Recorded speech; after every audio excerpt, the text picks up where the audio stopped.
session, we will know how media and information affect the communication process as we discuss the concepts and nature of communication and the different types of communication.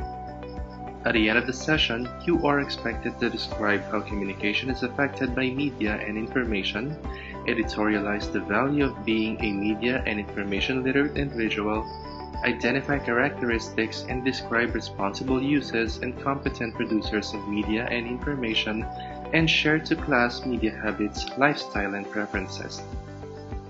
We know, in fact, that communication is dynamic in nature. Talking to your friend or speaking before a large group of people involves communication. Therefore, we have to consider a lot of different factors that contribute to the success of the communication process. The development of information and proper selection of medium are two things we have to consider in every communication. As we go back, we know that communication involves a sender and a receiver. In between these two, we have the message or information conveyed using a specific medium or channel. The role of the sender is to encode information and choose a medium to send it to the receiver. The receiver then decodes the information and provides feedback. Question: what if the receiver did not provide any feedback? Can it still be considered as a communication process?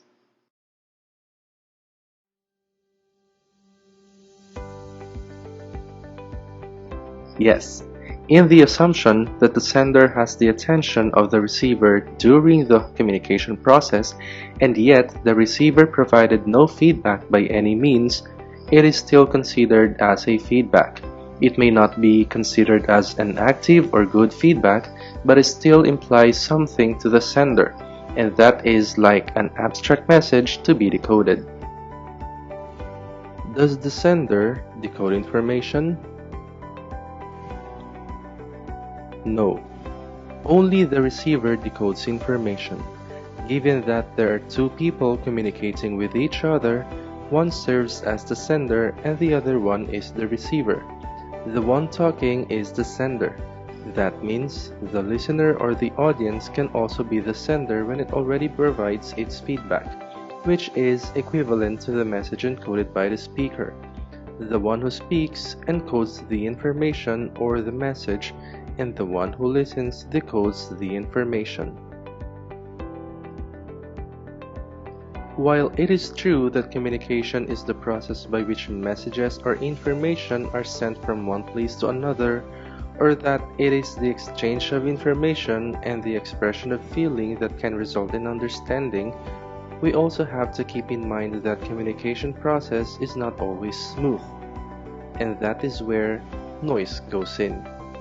We have three kinds of noise, also considered as barriers or interference. First is physical noise, which refers to any distractions that you hear around you. This may be the loud sound of your ACU, the barking of the dogs outside, vehicular noises, and so on. All these affect how communication process goes. Second is psychological noise. If a person is not psychologically stable at the moment of conversation, he or she may not be able to fully understand the topic being discussed. And this is the same with the third kind of noise named physiological noise. These are bodily distractions.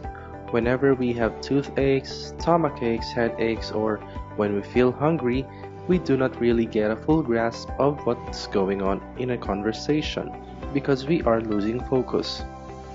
In addition to these three, language and cultural differences may also be considered as a communication barrier. If someone approaches you and speaks French, will you be able to understand that person given that you have zero knowledge of the French language? Of course not. Language plays a big role in the communication process, and this will be discussed in our future lessons. Earlier, we mentioned the importance of proper selection of medium. Numeric reports and emails may not be as good as face-to-face communication, but they also have their own advantages. Do you think face-to-face is the best way to communicate? Why? If you agree that face-to-face is the best way, do you think that it is also the best to use in all circumstances? While face-to-face can be considered as the easiest and the best way to communicate, as we can give and get immediate messages and responses, it relatively has less barriers and we can see other nonverbal cues. It is still not the most appropriate to use in all other communication circumstances. Other media like voice and video calls are more appropriate when two people are far from each other. Emails are used by professionals to store and easily go back to messages. Social media may be the best in remotely communicating to a larger audience. We have to see the practical use of each medium, consider the type of audience, then choose the most appropriate medium to convey your message to your audience. We have two types of communication based on channel. They are verbal and nonverbal communication.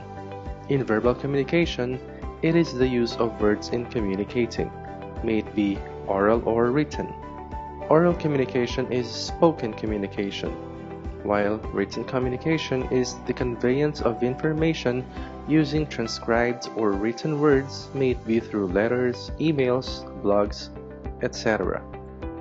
Nonverbal communication does not use any words in transferring a message. Instead, it uses gestures, body language, posture, and the tone of voice or facial expressions to convey meaning. Just a piece of advice with hand signals, we may have a set of acceptable hand signals or gestures in public here in our country. But as much as we have to be careful with words, we also have to be careful with our nonverbal cues when we are in a different country or when we are talking to people with a different culture as ours. You may refer to the link below for hand gestures with different meanings overseas.